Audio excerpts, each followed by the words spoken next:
Tarbiyah Sunnah Channel. Lillah Nyunnah Merenah. Assalamualaikum warahmatullahi wabarakatuh. Innal hamdalillah hamdan katsiran tayyiban mubarakan fihi kama yuhibbu rabbuna wa yardah. Asyhadu an la ilaha illallah wahdahu la syarika lah wa asyhadu anna Muhammadan abduhu wa rasuluhu la nabiyya ba'dah. Qala Allah Ta'ala fi kitabil karim, a'udzu samii'il alim minasy syaithanir rajim. Ya ayyuhalladzina amanu taqullaha haqqa tuqatih wa la tamutunna illa wa antum muslimun. Ya ayyuhan nasu taqu rabbakum alladzi khalaqakum min nafsin wahidah wa khalaqa minha zawjaha wa basa minhuma rijalan katsiran wa nisaa'a. Wattaqullaha alladzi tasaaluna bihi wal arham innallaha kana 'alaikum raqiba. Ya ayyuhalladzina amanu taqullaha wa qulu qawlan sadida yuslih lakum a'malakum wa yaghfir lakum dhunubakum wa may yuti'illaha wa rasulahu faqad faza 'azima amma ba'd. Bapak-bapak dan ibu-ibu, para jamaah yang hadir di Masjid Umar bin Khattab di Desa Selacau, Bandung Barat, yang semoga Allah rahmati kita semua. Tak lupa pula kami menyapa para pendengar dan pemirsa yang bergabung di Tarbiyah Sunnah Media. Pada kesempatan sore hari ini kita masih membahas ayat-ayat yang terkandung di dalam surah Al-Baqarah. Dan kita juga pula masih membahas tentang Nabi Ibrahim alaihissalatu wassalam, di mana di dalam surah Al-Baqarah 130 yang akan kita kaji di sore hari ini menjelaskan tentang keadaan Nabi Ibrahim dan siapapun yang kemudian menjauh dari ajaran atau agama beliau. Allah Ta'ala berfirman, وَمَنْ يَرْغَبُ عَنْ مِلَّةِ إِبْرَاهِيمَ إِلَّا مَنْ سَفِهَ نَفْسَهُ وَلَقَدِ اصْطَفَيْنَاهُ فِي الدُّنْيَا وَإِنَّهُ فِي الْآخِرَةِ لَمِنَ الصَّالِحِينَ. Ya, Al-Baqarah ayat 130. Artinya, dan tidak ada satupun, atau kita terjemahkan tidak ada seseorang pun.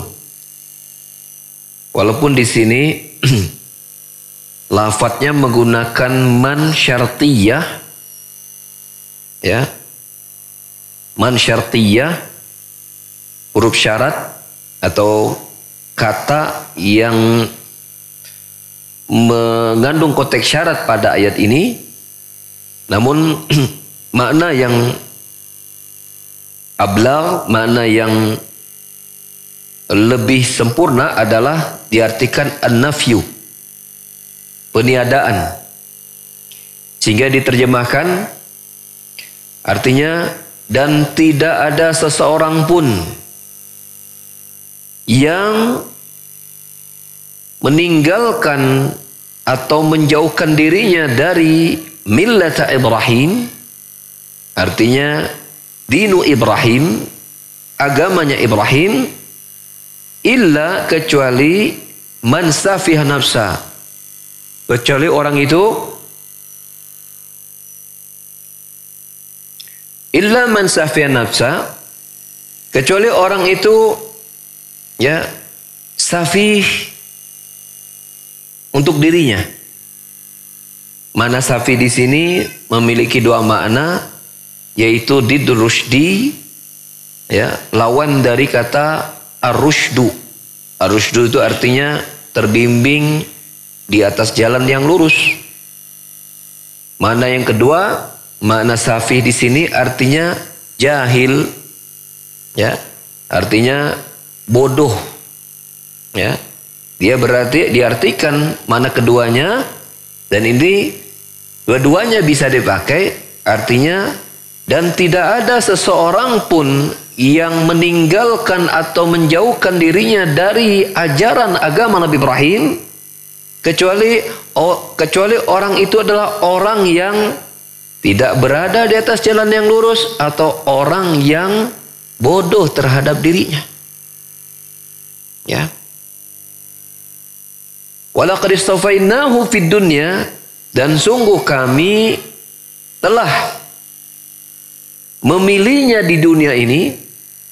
Ya, artinya Allah Subhanahu wa taala jadikan Nabi Ibrahim itu tidak sembarang manusia dari seluruh manusia yang ada. Dialah nabi, ya, yang bersama Nabi kita Muhammad SAW yang mendapatkan gelar Khalilur Rahman, kekasih Allah Subhanahu wa taala. Jadi kekasih Allah itu sebelum datang Nabi Muhammad, Nabi Ibrahim saja. Ketika datang Nabi Muhammad, maka kekasih Allah itu menjadi dua. Ya, yaitu Nabi Muhammad, Nabi kita SAW, dan Nabi Ibrahim. Nah, di dunia Allah Subhanahu wa taala telah memilih Nabi Ibrahim sebagai kekasihnya. Ya, sebagai makhluk yang sangat istimewa sebagai manusia yang istimewa dari semua manusia yang ada. Wa innahu fil akhirati laminas salihin.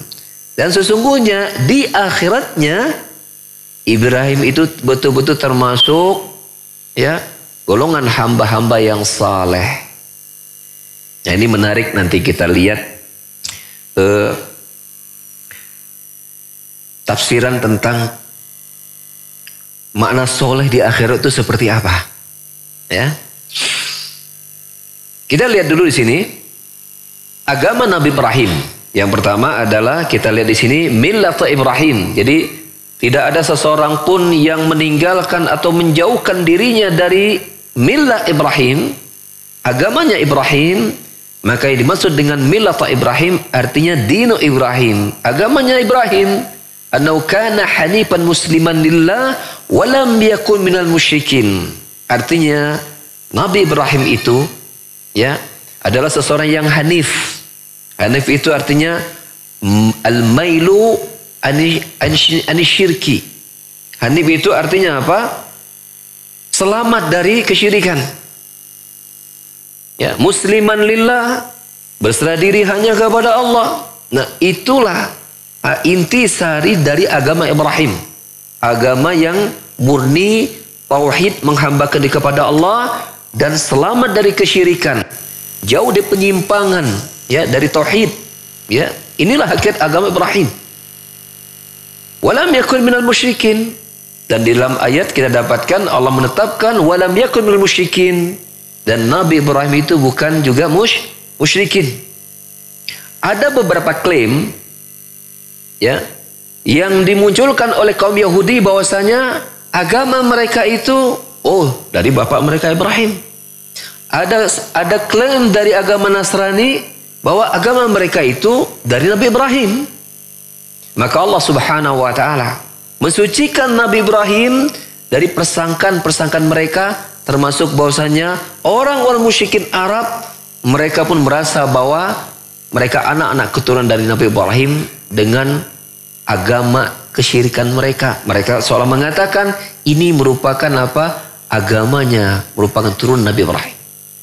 Maka Allah Subhanahu wa taala melepaskan di Nabi Ibrahim dari persangkaan tiga kaum yang besar tadi. Kaum Yahudi, kaum Nasrani, dan kaum musyrikin. Ya, wa ma kana Ibrahimu Yahudiyan wala Nasraniyan wa lam yakun minal musyrikin. Bukanlah Ibrahim itu Yahud, kata Allah. Bukanlah Ibrahim itu Nasrani, tidak. Wa lam yakun minal musyrikin. Bukan pula beliau itu termasuk musyrikin yang diklaim oleh orang-orang Arab, orang-orang Quraisy. Buktinya apa? Buktinya bahwa agama Ibrahim, agama millatu Ibrahim adalah agama tauhid. Ya. Agama yang mengikhlaskan ibadahnya kepada Allah. Buktinya kaum Yahudi berkata qalu anna Uzair bin Allah. Mereka mengatakan bahwa Uzair itu anak laki-lakinya Allah. Apakah Ibrahim mendakwahkan bahwa Allah punya anak laki-laki? Tidak. Wa qala an-Nasara anna Isa bin Maryam ibnullah. Berkata kaum Nasrani ya berkata kaum Nasrani bahwa Isa bin Maryam adalah anak laki-lakinya Allah. Apakah Nabi Ibrahim di dalam mengembangkan dakwahnya mengatakan bahwa Allah memiliki anak laki-laki? Tidak ada dakwah Nabi seperti itu. Nabi Ibrahim tidak pernah sekalipun mengatakan Allah punya anak. Ya, lam yalid wa lam yulad. Sebagaimana klaim orang-orang musyrikin Arab yang mengatakan bahwasanya annal malaikata banatullah, bahwa malaikat itu anak-anak perempuannya Allah. Dan tidak pernah Nabi Ibrahim pun berkata dan berdakwah mengatakan Allah punya anak perempuan. Ya, Yahudi, Nasrani mengatakan Allah punya anak laki-laki. Kaum musyrikin Arab menyatakan Allah punya anak perempuan. Siapa anak perempuannya di sini? Para malaikat. Ya. Wa ja'alul malaikata ladzina ibadur rahmani inasa asyahidu khalqahum satuktabu syahadatuhum wa yus'alun. Mereka menjadikan malaikat-malaikat Allah yang hakikatnya mereka itu adalah hamba-hamba Allah Ar-Rahman sebagai anak-anak perempuannya Allah. Asyahidu khalqahum, apakah mereka itu ya menyaksikan penciptaan malaikat tersebut dan menyatakan anak Allah bahwa malaikat itu anak perempuan, atau menyatakan malaikat itu laki-laki? Ya. Apakah mereka menyaksikan penciptaan malaikat tersebut? Ya. Dan anehnya kaum musyrikin Arab ini ketika lahir dari istri-istri mereka itu anak perempuan, mereka malu kan punya anak perempuan. Untuk Allah mengatakan Allah punya anak perempuan itu malaikat. Inna hadza la syai'un ujab. Ini merupakan apa? Hal yang aneh. Ya. Pembagian yang sangat tidak adil. Ya. Mereka malu menyatakan mereka punya anak perempuan, tapi kok beraninya mereka mengatakan Allah punya anak perempuan. Alakumul banun walahul banat, ya. Ya, kalian pengen punya laki-laki saja, malu punya anak perempuan, tapi untuk Allah kalian menyatakan Allah punya anak perempuan, itu malaikat maksudnya. Ya. Inna hadza qismun diza. Ini merupakan pembagian yang sangat aneh kata Allah Subhanahu wa taala. Ya. Nah, Nabi Ibrahim agamanya adalah agama tauhid. Mengesahkan Allah Subhanahu wa taala, ya, menyatakan Allah tidak memiliki keturunan sama sekali, baik laki maupun perempuan.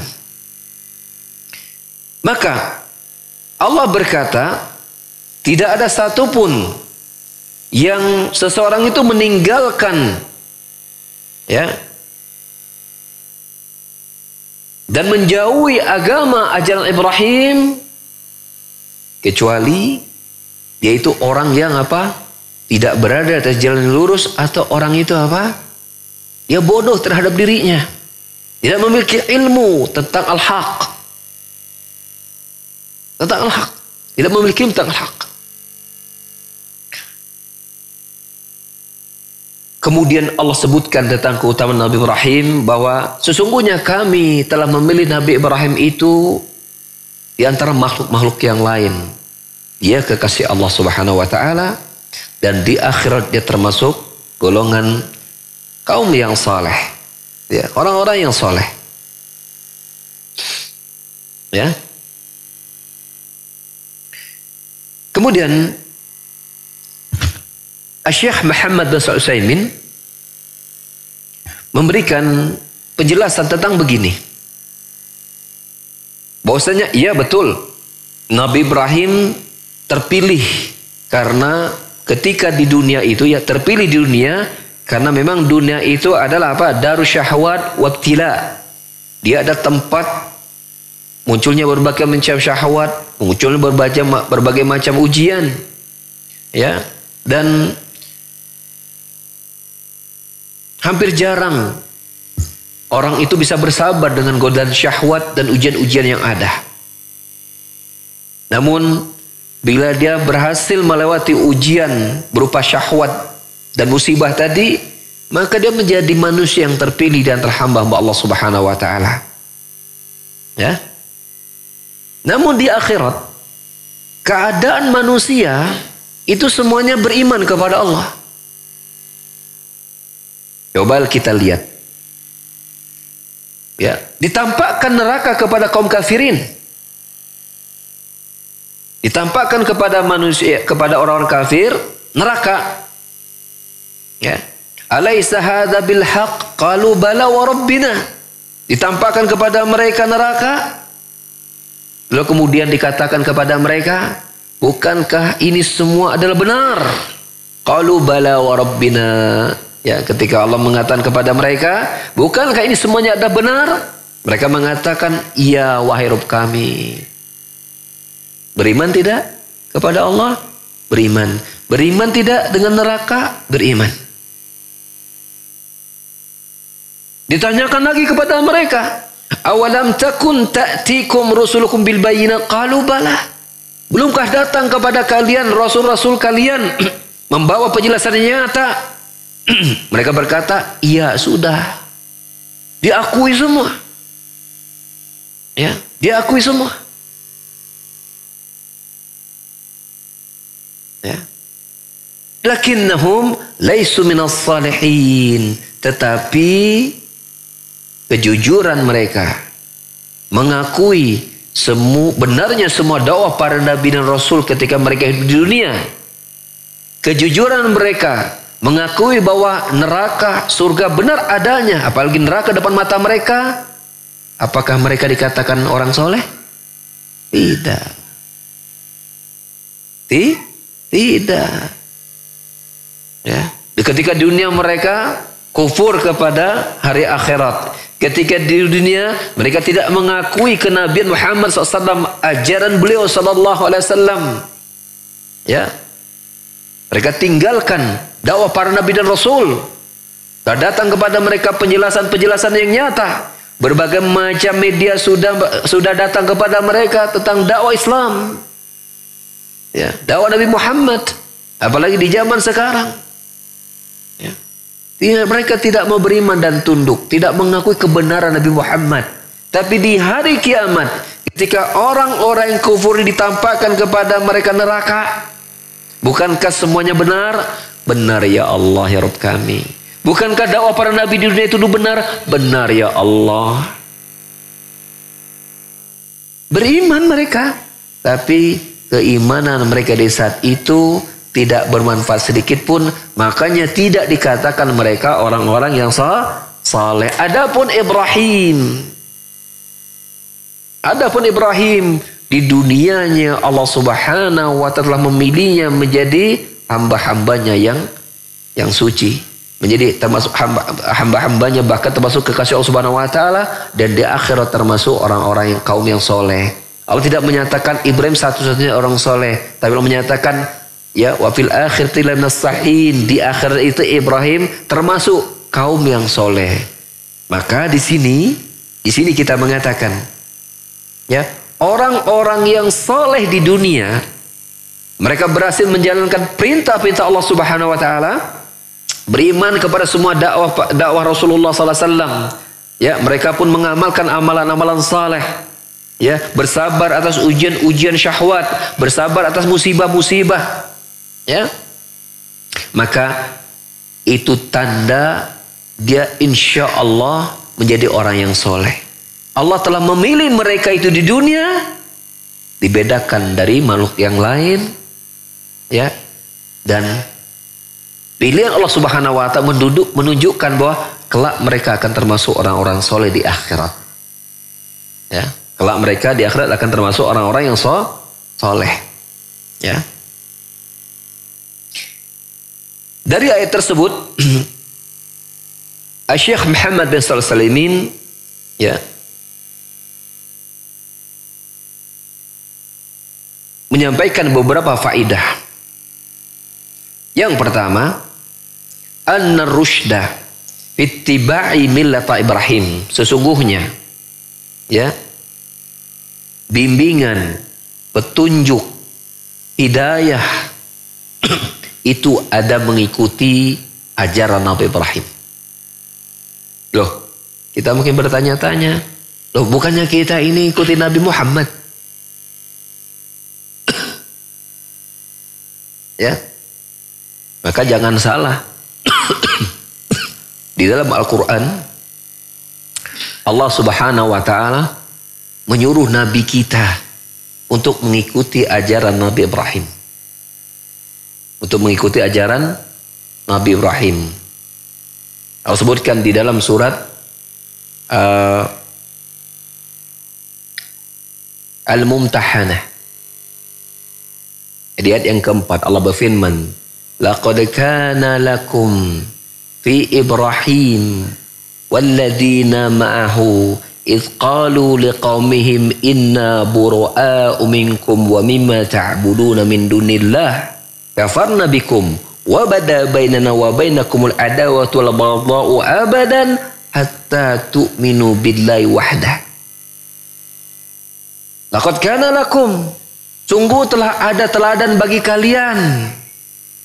Ini Allah menurunkan ayat ini untuk Rasul kita Muhammad SAW menyampaikan kepada umatnya, laqad kana lakum fi Ibrahim, sungguh telah ada suri teladan untuk kalian pada Nabi Ibrahim dan orang-orang yang beriman bersamanya.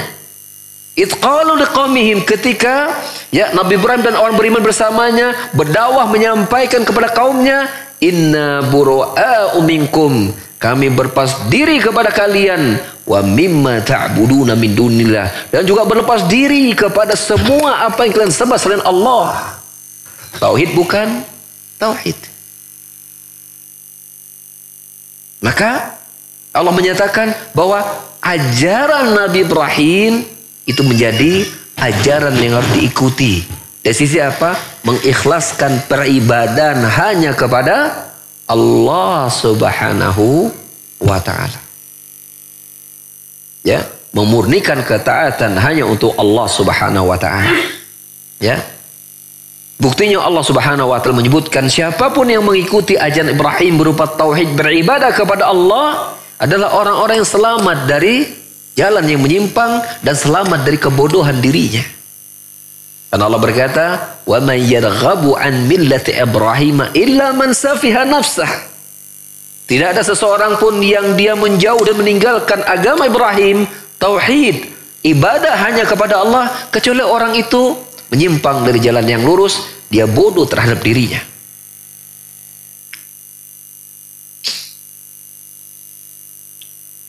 Faedah yang kedua, menekankan penjelasan yang pertama tadi, anna mukhalafata hadhil millati safihun. Mahma kana al-insanu hakiman fi qawli fa in tabara safihan idza lam yaltai bi syariatillah. Sesungguhnya menyelisihi agama ini, Nabi Muhammad jelas agamanya tauhid. Ya, mengikuti agama bapaknya Ibrahim. Sesungguhnya penyelisihan terhadap agama ini ya adalah sebuah kebodohan. Walaupun orang itu memiliki kebijakan dalam ucapannya, mungkin orangnya barangkali ya mungkin ya IQ, mungkin sekolahnya sekolah tinggi, ya mungkin IQ-nya di atas rata-rata. Kalau berbicara itu apa? Didengar oleh manusia. Tapi tatkala dirinya tidak istiqomah di atas syariat agama Allah, maka hakikatnya dia orang yang bodoh walaupun sekolahnya tinggi sampai ke langit. Ya,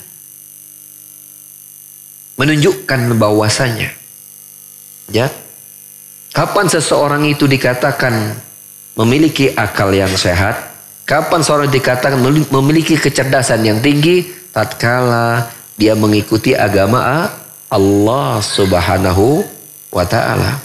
Ya, penjelasan simpelnya banyak, ya, gampang ya. Ya, kok bisa?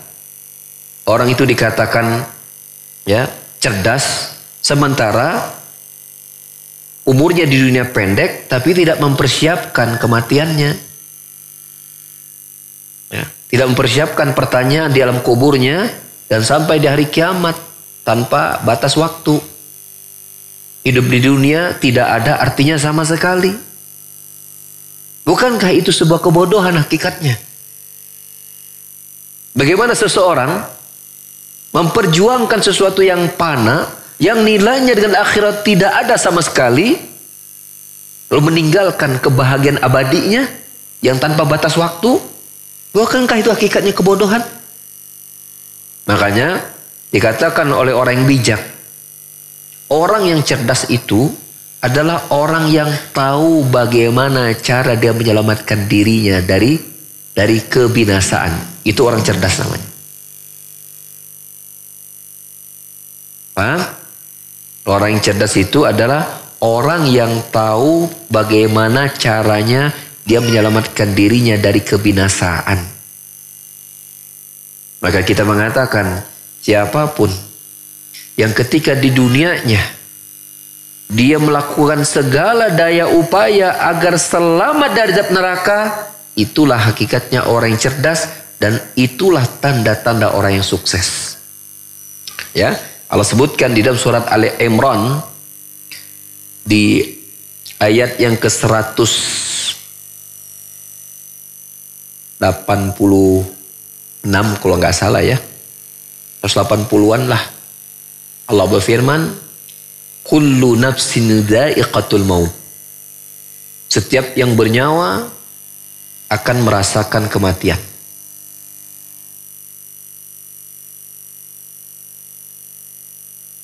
Faman zuhziha 'anil nar wa innama yuwaffa ujurakum yaumal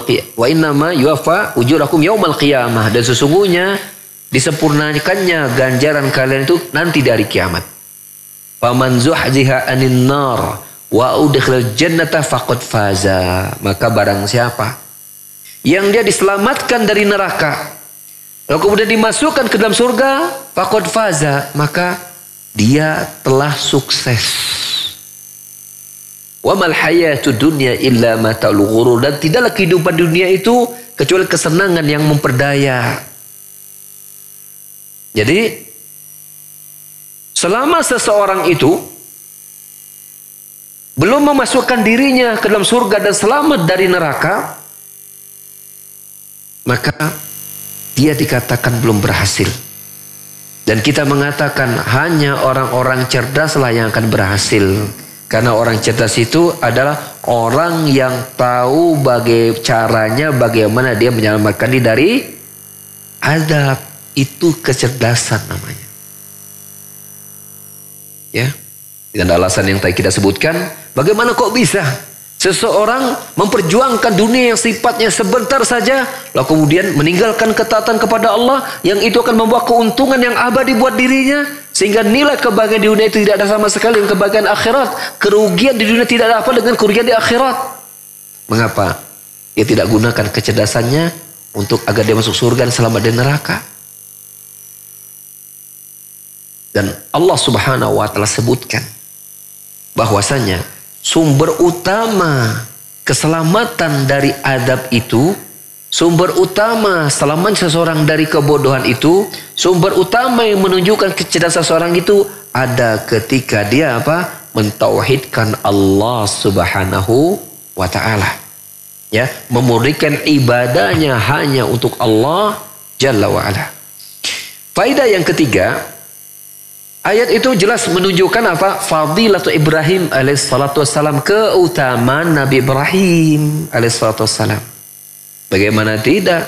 Di dunia Allah telah istimewakan dia dari seluruh alam, dari seluruh makhluk, dari seluruh manusia.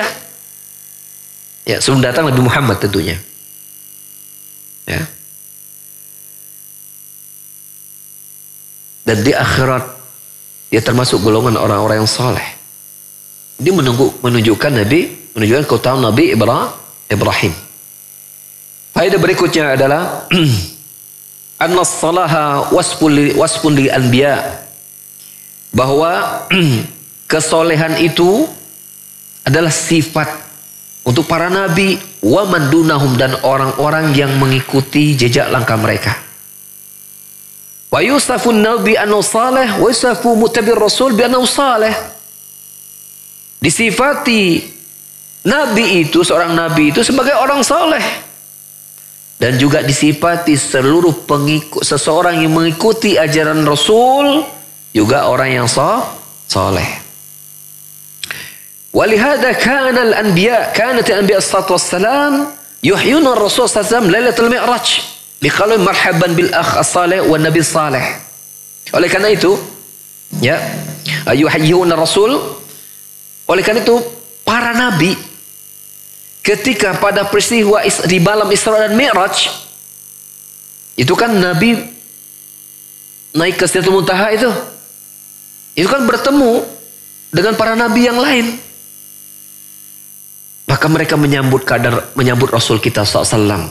Mereka berkata, marhaban bil akh saleh, selamat datang saudaraku yang soleh.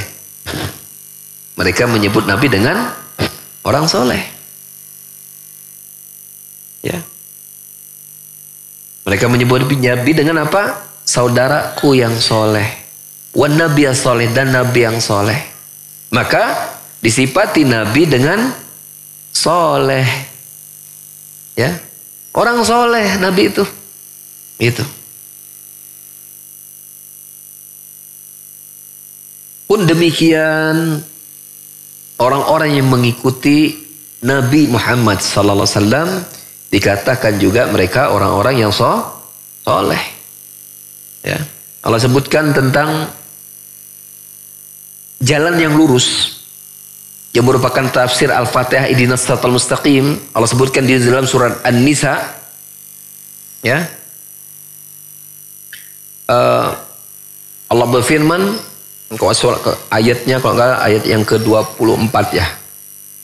Surah An-Nisa, ayatnya saya lupa ya, tapi surah An-Nisa Allah berfirman begini.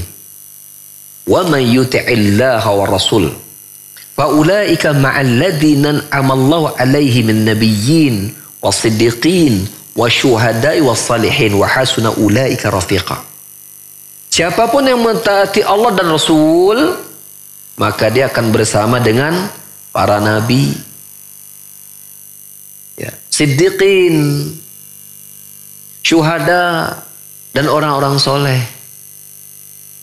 Lihat, Allah menyebutkan siapapun yang mentaati Allah, dia akan berkumpul bersama orang-orang soleh, digolongkan sebagai orang-orang yang soleh. Maka pengikut Rasul yang mentaati Allah juga dikatakan apa? Kaum salihin. Maka Allah menyebutkan Ibrahim di akhirat, fa innahu fil akhirati laminas salihin. Sesungguhnya dia di akhirat termasuk golongan orang-orang yang soleh. Jadi kita, ya, diajarkan oleh Allah Subhanahu wa taala menyebutkan orang soleh itu jangan untuk orang beriman saja. Nabi pun dikatakan orang soleh. Ngocok Nabi dibilang orang soleh. Orang soleh itu selain Nabi. Ya.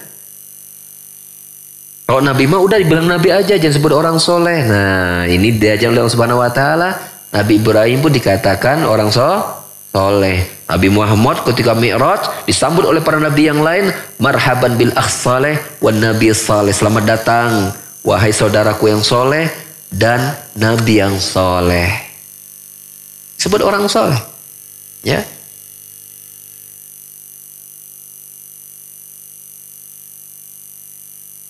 Faidah yang terakhir dari ayat tadi. Annal mukhalifina lirusul sufaha. Sesungguhnya orang-orang yang menyelisih para rasul itu sufaha. Sufaha itu apa? Sufaha itu jamak dari safih. Ya, safihun itu satu orang, jamaknya sufaha. Karena Allah Subhanahu wa taala menyebutkan yang menyelisih Ibrahim, dia ini adalah safih, yaitu jamaknya sufaha. Yaitu orang-orang yang menyimpang dari jalan lurus atau orang yang bodoh. Walaupun sekolahnya tinggi, kalau tidak mau taat sama Allah, hakikatnya dia orang yang bodoh. Ya, nggak mau masuk surga, nggak mau selamat dari neraka, apalagi namanya kalau bukan kebodohan. Ya, tidak ada kesenangan yang sempurna kecuali surga. Tidak mau masuk surga, bodoh namanya. Tidak ada penderitaan, ya, yang sangat mengerikan kecuali neraka. Tidak mau selamat dari neraka, itu namanya bodoh. Dan jalan untuk masuk surga selamat dari neraka, ikuti dakwah para nabi dan rasul. Intinya ada pada mengikhlaskan ibadah kepada Allah Subhanahu wa taala.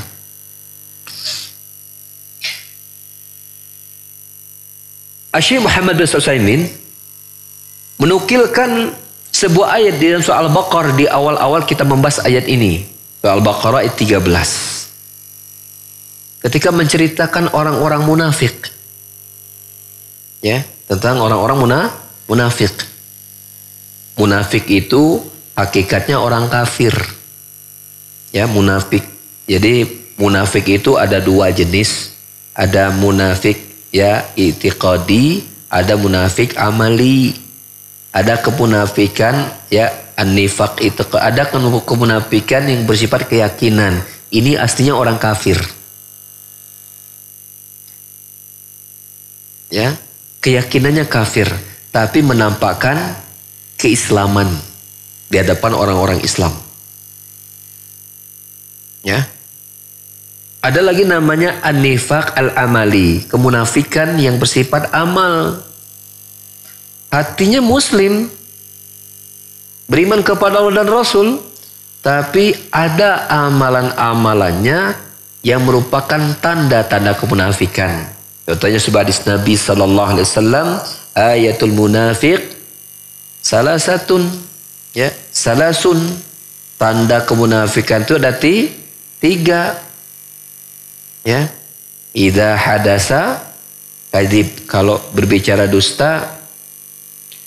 Ya, wa idza wa'ada akhlafa, kalau berjanji ingkar. Wa idza tumina khana, ketika diberikan amanah dia khianat. Ada enggak orang Islam yang kayak begitu? Yang kalau ngomong suka bohong, kalau kalau janji suka ingkar, kalau kasih amanah khianat, ada enggak? Jawabannya bukan ada, banyak. Tapi kita mengatakan dia keluar dari Islam kah? Dengan kebohongannya, dengan pengkhianatannya, dengan pengingkaran janjinya? Jawabannya tidak. Itu amalan-amalan kemunafikan yang yang membuat imannya tidak sempurna. Tapi beda dengan kemunafikan i'tiqadi, asalnya memang orang-orang kafir. Ya, tapi ketika bertemu dengan orang beriman, mereka mengatakan apa? Mu'min. Wa idza laqul ladina amanu qalu amanna. Wa idza khalu ila syayatinihim qalu inna ma'akum innama nahnu mustazi'un. Ketika mereka bertemu dengan orang-orang beriman, mereka mengatakan, kami sama, kami juga beriman. Tapi ketika mereka kembali kepada syaitan mereka, Allah menyebutkan orang kafir ini sebagai apa? Syaitan dari kalangan manusia. Allah menyebutkan demikian. Wa idza khalu ila syayatinihim, ketika mereka kembali kepada syaitan mereka. Maksudnya adalah apa? Dari kalangan manusia. Karena syaitan itu ada sebuah sifat. Sebuah sifat. Jin, ketika dia muslim, ya jin muslim. Ketika jin itu mengikuti iblis, syaitan. Syaitan sifatnya. Bahkan dikatakan sebagai syaitan juga sebagai pelakunya. Maka syaitan itu ada sifat. Ada manusia dari kalangan syaitan. Di antaranya adalah apa? Allah menyebutkan ketika orang-orang munafik ini kembali kepada teman-teman mereka yang kafir. Ya, maksudnya Allah menyebutkan apa? Syayatinihim, syaitan mereka. Syaitan dari kalangan manusia maksudnya. Ya.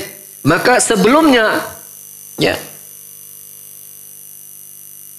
ayat tersebut menjelaskan, ya, wa idza qila lahum aminu kama amana nas, ketika disampaikan kepada mereka orang munafik ini, Aminu kama amanan nas, berimanlah kalian sebagaimana manusia beriman, yaitu apa? Para sahabat Nabi, kaum mukminin. Apa kata mereka?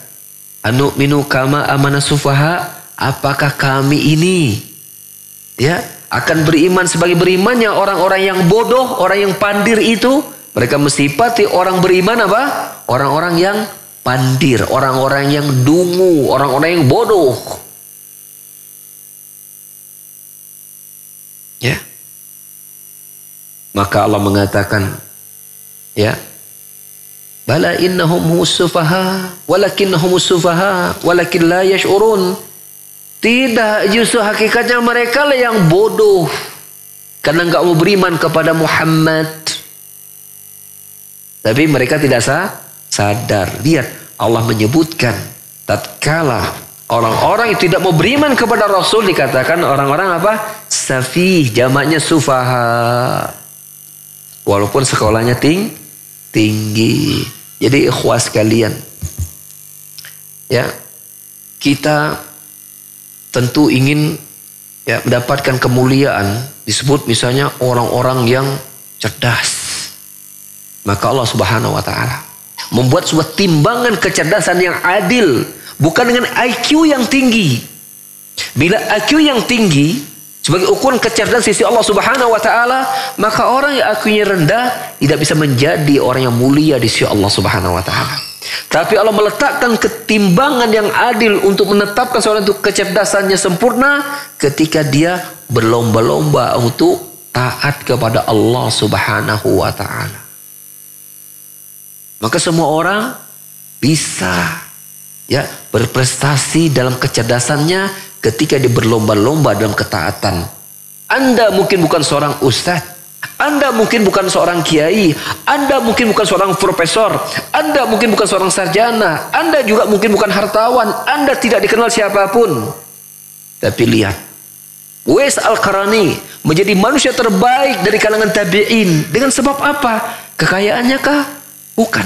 Dengan jabatannya? Bukan. Ketokohannya masyarakat? Juga tidak. Ketinggian sekolahnya? Jauh.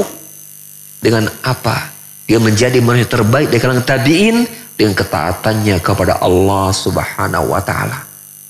Begitu bersemangat menyembunyikan amal solehnya. Dia nggak dikenal, nggak ada harganya. Tapi amalan hatinya begitu tinggi di sisi Allah Subhanahu wa taala. Maka bila itu adalah amalan hati, maka setiap manusia bisa berlomba-lomba untuk menjadi orang yang paling cerdas dan hebat di sisi Allah Subhanahu wa taala. Itulah timbangan yang adil. Ya. Inna akramakum indallahi atqakum, yang paling mulia di antara kalian di sisi Allah yang paling bertakwa. Allah enggak menyebutkan apa? Yang paling banyak hafal ayatnya, yang paling banyak hafal hadisnya. Ya. Yang paling tinggi sekolahnya, enggak.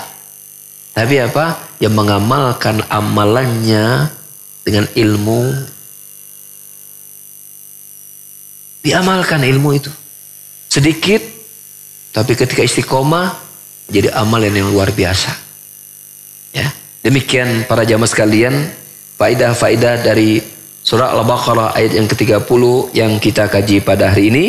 Ya, kita kembalikan kepada pembawa acara. Kalau nggak ada, langsung saja dari jamaah di masjid. Barangkali ada yang ingin bertanya, silahkan. Ya, Fadl, Odin.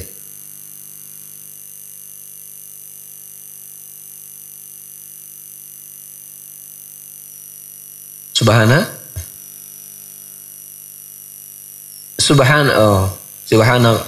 wa ni'mal wakil.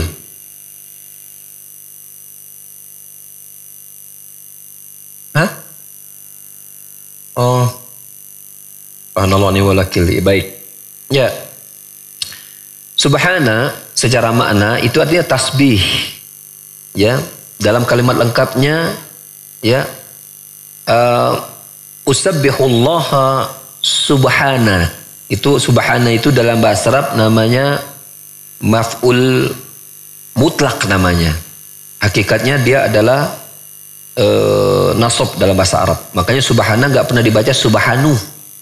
Nggak pernah dibaca subhanu. Lalu subhana.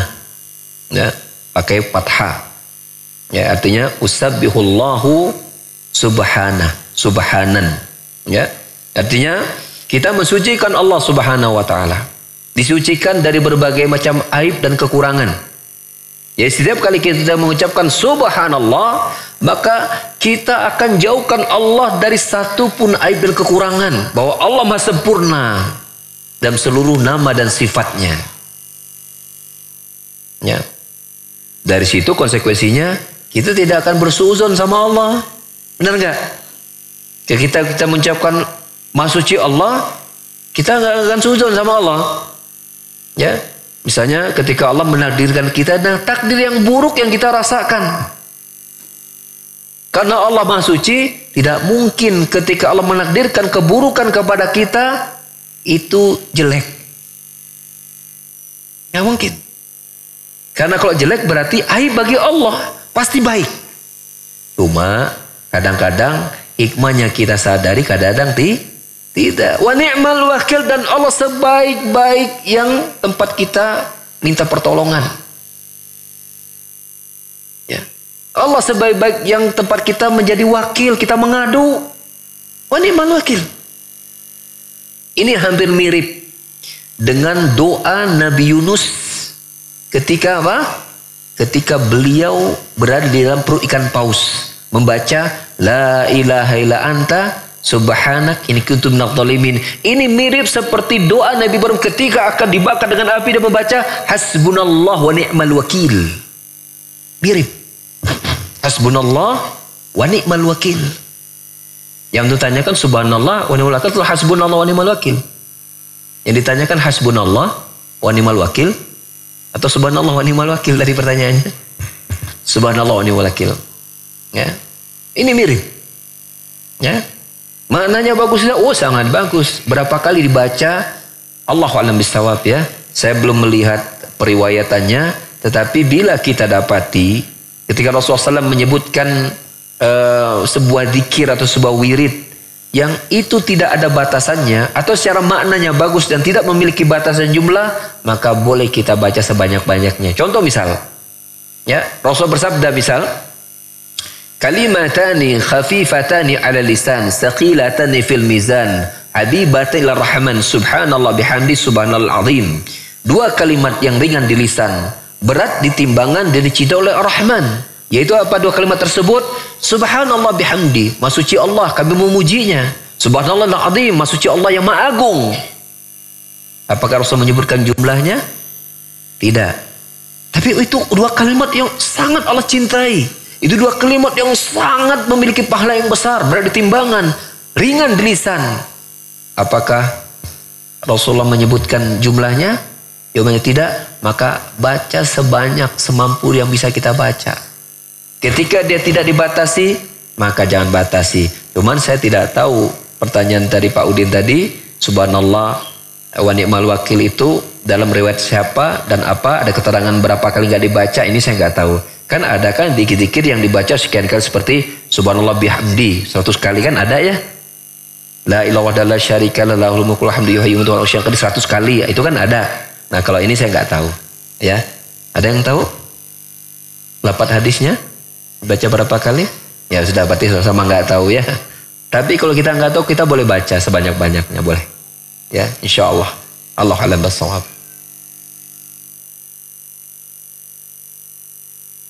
Kita kembali ke Kang Cepi, barangkali ada pertanyaan dari studio. Baik, syukran Ustadz atas jawabannya.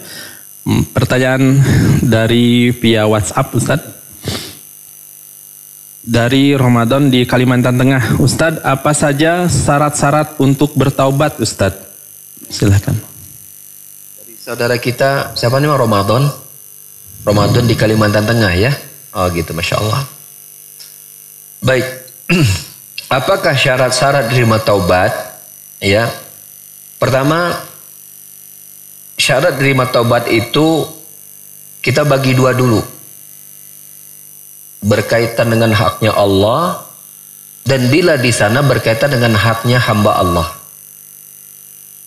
Ya, bila berkaitan dengan haknya Allah Subhanahu wa taala, maka setidak-tidaknya ada 6 syarat diterimanya taubat. Yang pertama, ya, ikhlasun lillah. Harus ikhlas karena Allah Subhanahu wa taala. Harus ikhlas karena Allah Subhanahu wa taala.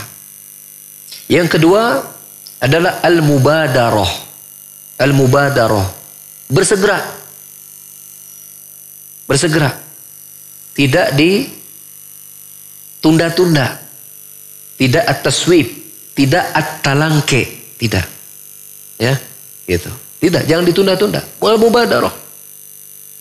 Sebab kalau tobat nanti ketika, syarat yang ketiga adalah ya sebelum ajal tiba, sebelum sakratul maut, sebelum bunyi apa mendengkur, mengorok gitu.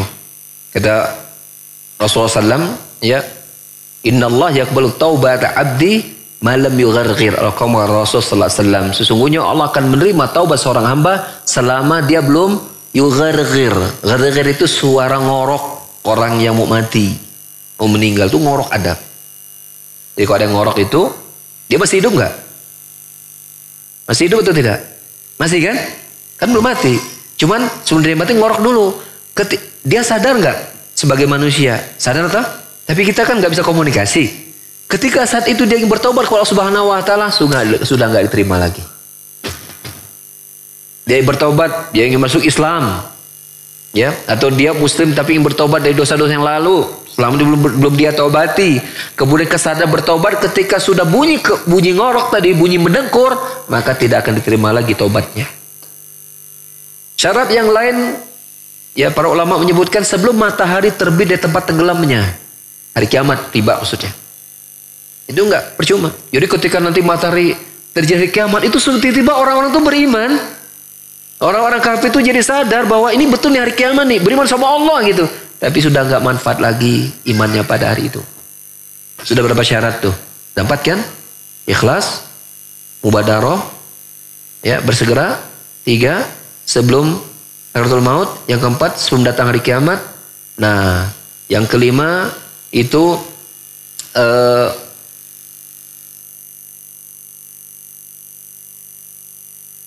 al-mughadarah. Mughadarah itu segera berhenti dari perbuatan maksiat tersebut. Segera berhenti dari perbuatan maksiat tersebut. Al-mughadarah. Yang ya, al-mughadarah atau al-iqla'. Hentikan perbuatan dosa tersebut. Yang berikutnya adalah apa? An-nadamatu, menyesali perbuatan tersebut. Karena tidak semua orang berhenti dari maksiat itu menyesal. Mungkin dia berhenti karena sebab luar. Gitu kan? Kenapa yang maling deui? Ah, waduh, dipalingan. Dipaling deui. Karena nggak ada lagi yang bisa dimaling. Kenapa? Penjagaan rumah-rumah sudah ketat sekarang. Susah kita masuk. Jadi berhenti jadi pencuri, jadi maling karena nggak ada kesempatan. Maka bukan taubat yang seperti itu. Taubat itu ketika berhenti, ya, karena tahu itu salah dan menyesal. Kenapa kok saya bisa terjerumuskan pada perbuatan tersebut? Kenapa kok saya bisa melakukannya? Kenapa saya ini menyesal gitu? Itu syarat yang kedua, yang berikutnya. Syarat yang lainnya adalah al-azmu alal audah. Bertekad tidak akan mengulanginya lagi. Ya. Dan ini, ya, kalau tekad itu harus butuh pertolongan Allah supaya punya tekad yang kuat. Supaya ke depan tidak terulang. Nah, ini 7 syarat ya. 7 syarat bila berkaitan dengan haknya Allah. Ya, dengan haknya Allah Subhanahu wa taala. Misalnya dia tidak sholat misalnya, ya, atau dia melakukan maksiat-maksiat kepada Allah misalnya, dalam kesendiriannya dia maksiat sama Allah misal. Maka 7 syarat itu, ya. Pertama tadi apa? Ikhlas karena Allah. Kedua, bersegera. Ketiga, sebelum sakratul maut. Yang keempat, sebelum hari kiamat. Yang kelima, segera berhenti dari perbuatan maksiat tersebut. Yang keenam, menyesali. Yang ketujuh apa? Bertekad tidak mengulangi. Adapun berkaitan dengan haknya hamba Allah, haknya orang lain, maka kembalikan hak tersebut. Bila berupa harta, kembalikan hartanya. Ya. Bila berupa harga dirinya, minta penghalalan supaya dia menghalalkan. Ya. Karena kita telah ya melecehkannya, mencelaknya. Ya. Adapun ghibah, dosa ghibah, maka ini tergantung. Kalau dia orang yang digibahi mengetahui dia digibahi, datang minta maaf agar dari dosa ghibah kepada dirinya, minta maaf. Tapi kalau dia tidak mengetahuinya, jangan kasih tahu. Nanti akhirnya jadi berantem. Oh ente ternyata ya diam-diam di belakang kanan gibahin aneh gitu kan. Oh, itu jadi bermusuhan. Jangan disampaikan. Lalu taubatnya apa? Taubatnya di tempat dia menggibahi orang tersebut, dia ganti dengan ucapan-ucapan yang baik terhadap orang tadi dan mintakan ampun untuknya. Ya, mintakan ampun atas dosa-dosa orang yang digibahi tadi. Ya. Adapun berupa harta, ya, maka dikembalikan kepada orangnya. Kalau ternyata orangnya sudah pindah, sudah enggak tahu perginya kemana, sedekahkan atas nama dia. Kalau ternyata sudah meninggal, cari ahli warisnya, berikan kepada ahli warisnya. Bila itu berupa barang, harta, uang dan seterusnya. Ya, mungkin dulu pernah dia curi itu misalnya. Dia pernah curi pulpen orang itu, teman SMA misalnya. Mulai taubat tuh, dicari temannya dari mana. Ternyata nggak ada. Udah, dia sedekahkan pulpen itu kepada orang yang membutuhkan, atau dia sedekahkan berupa uang sarung pulpen tersebut atas nama teman yang pernah dia curi pulpennya dulu waktu SMA. Gitu kan? Seperti itu. Kalau dia tahu temannya masih ada, datang. Nih pulpen gua kembalikan. Dulu pernah anak ambil, ente nggak tahu. Gitu kan? Bagian dari pertobatan. Ya, seperti itu. Allah alam bisawab. Saya kira mungkin kita cukupkan dulu kajian kita di sore hari ini. Semoga apa yang sedikit yang saya sampaikan bermanfaat. Dan semoga Allah subhanahu wa ta'ala jadikan ilmu kita ilmu yang barokah. Ya, menjadikan semua yang kita ketahui ya bisa kita amalkan dan amal itu diterima oleh Allah Jalla wa'ala. Amin Allahumma amin. Subhanakallahumma bihamdika asyhadu an la ilaha illa anta astaghfiruka wa atubu ilaik. Wa akhiru da'wana alhamdulillahi rabbil alamin. Wassalamu alaikum warahmatullahi wabarakatuh.